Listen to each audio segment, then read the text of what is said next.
Welcome to this Rodeo Ticket tutorial. Today I'm going to show you how to get started selling tickets for your rodeo.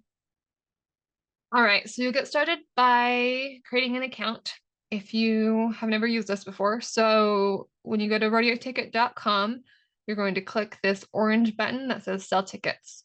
When you click that button, the first thing you're going to do is create an account.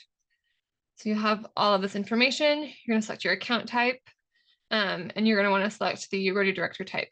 We also offer participant accounts where people can check their ticket orders. And then we also offer rodeo resource accounts. These are for stock contractors, announcers, barrelmen, etc.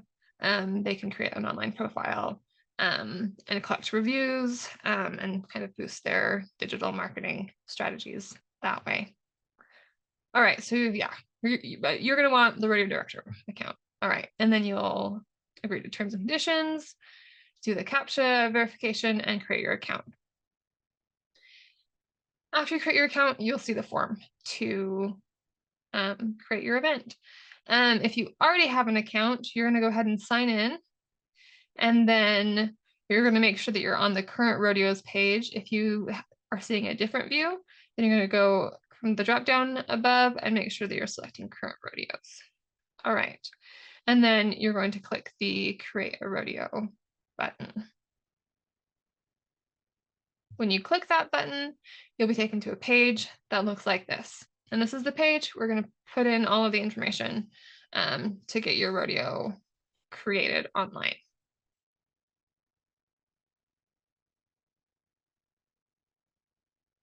So the first thing you're going to want to do is you're going to put in the rodeo name.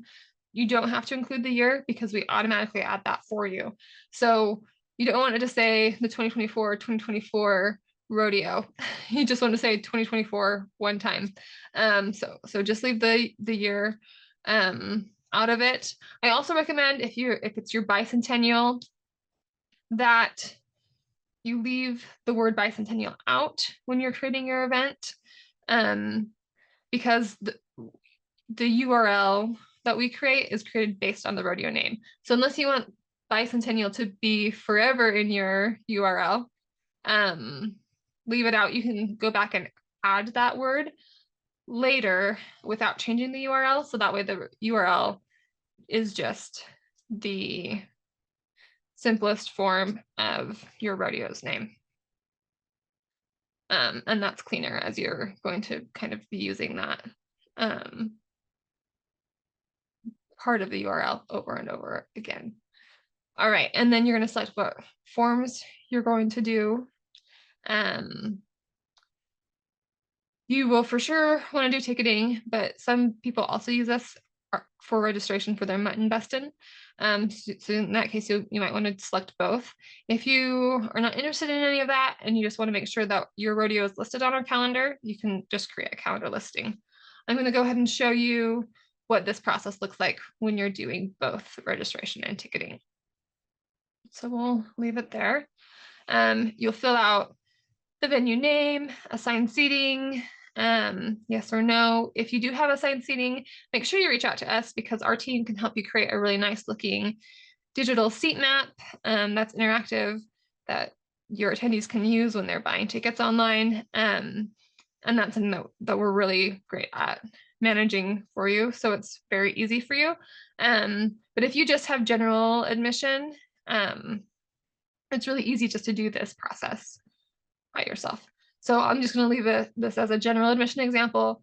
Yeah, and you can still create your event if you have assigned seating, but you'll just want to make sure that you reach out to us so we can help you build that beautiful seat map.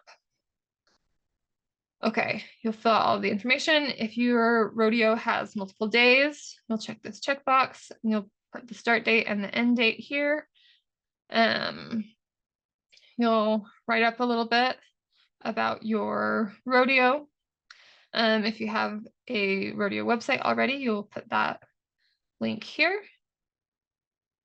And then you'll put in some contact information. Put your customer service contact information here. We list this information on the marketing page that we give you. And so when attendees are looking for information about your rodeo and they land on our marketing page and they need to ask a question, it's really helpful for there to be an email there that they can reach out to. All right, and then we need checks payable information. So who are we paying? What's their address and the postal code? If you are a nonprofit, you're going to check this box. You'll select the nonprofit type. You'll put in your EIN number, and then you need to upload proof that you are a nonprofit. And this needs to be a document from the IRS or from another government entity that shows that the government recognizes you as a nonprofit. Sometimes people upload forms that they have filled out themselves, but it does have to be something from the government that you didn't fill out yourself. And then you'll select if the event is tax exempt or not. And then since we are doing registration for Mutton Bustin', we have the registration information and categories for registration here. So if you want to open registration for Mutton Bustin' later, you can put that date in here and the time. You can put in the waiver, and then you can set the date that registration ends. So you do have to have at least one category. So if this is Mutton Bustin', we're just gonna do that as our one category. If you had different age brackets in your Mutton Bustin', then you could do this. You could add ages, and then you would create another category for the other age bracket. Or if you had a separate time. So maybe this one is Friday and the other one is Saturday, then you could do that. And then you'll put in the price, the maximum number of participants, and then age limitations. We have these advanced settings here. So if you want to validate the participant age based on when your event happens or the end of the year of when your event happens, you can adjust those settings. Okay. Some rodeos are run by larger production companies, and so they may have a bigger, what we call company account, where they can navigate and manage the different events.